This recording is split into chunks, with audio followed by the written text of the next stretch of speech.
The phone buzzed on the nightstand, cutting through the quiet of the hotel room like a blade. My tie hung loose around my neck, the silk slipping from my fingers as I stared at the screen. A group chat I didn't recognize lit up. Bridesmaid banner. Lily's name was in the title. My stomach knotted. The preview of the message glared at me. He doesn't suspect a thing, Lise. You're safe. My pulse hammered. Why was I even added to this chat? My thumb hovered before I tapped the notification, dread coiling tighter in my chest. The screen filled with messages that felt like knives. It was just one night. Sarah, it's over. I love Ethan. Lily's words. My fiancé's words. Tomorrow, we were supposed to be married. Tomorrow, I would stand before family and friends and vow my forever to her. And tonight, I sat with proof that forever had already been broken. The room closed in around me.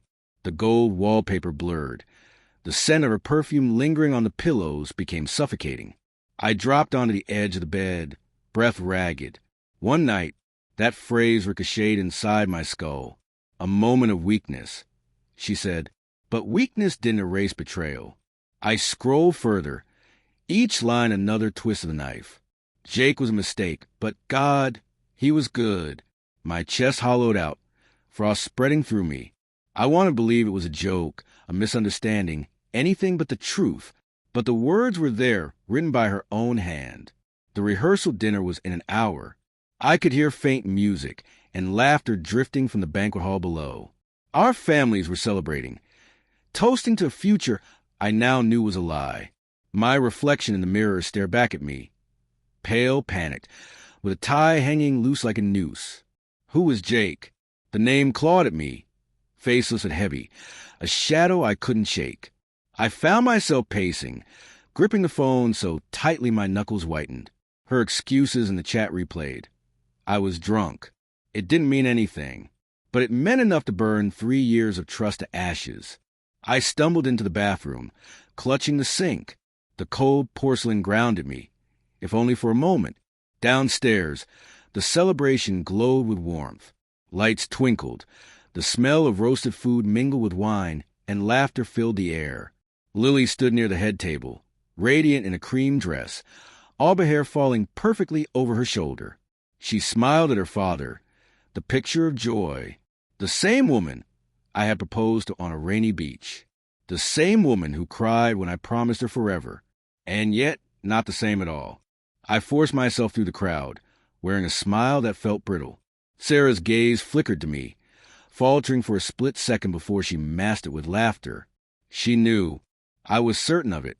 Lily reached for me when I finally stood beside her, brushing my tie with gentle fingers.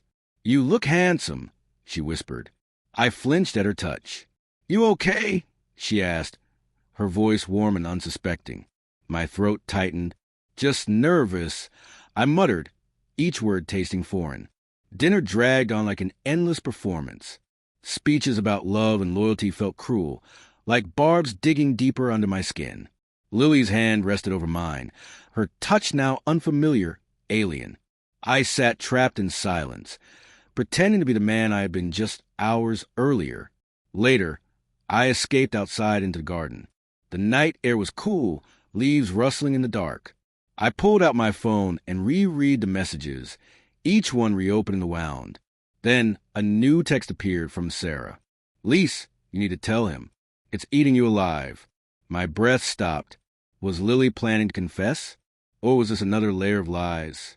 Footsteps crunched behind me. I turned to see her, moonlight catching the curve of her dress. Ethan, what's wrong? She asked softly, though fear edged her voice. My hand shook as I held up the phone, the screen lighting her face. I saw it. I said, my voice breaking. Jake, the hotel, everything. Her eyes widened, tears spilling instantly. She reached for me, whispering, it was a mistake. I love you.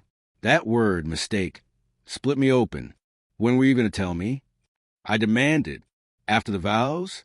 After the honeymoon? She had no answer, only sobs as she sank onto a bench, her perfect facade collapsing. I stood there, torn between rage and heartbreak, between the love I still felt and the trust that had been destroyed. Tomorrow was supposed to be the happiest day of our lives. Instead, it had already died tonight. I can't do this, I said finally, the words like a locked door between us. I turned and walked away, her cries echoing behind me. The wedding was over before it began. What lingered wasn't just the end of us. It was a question that gnawed deeper than anything else. Would I ever be able to trust again?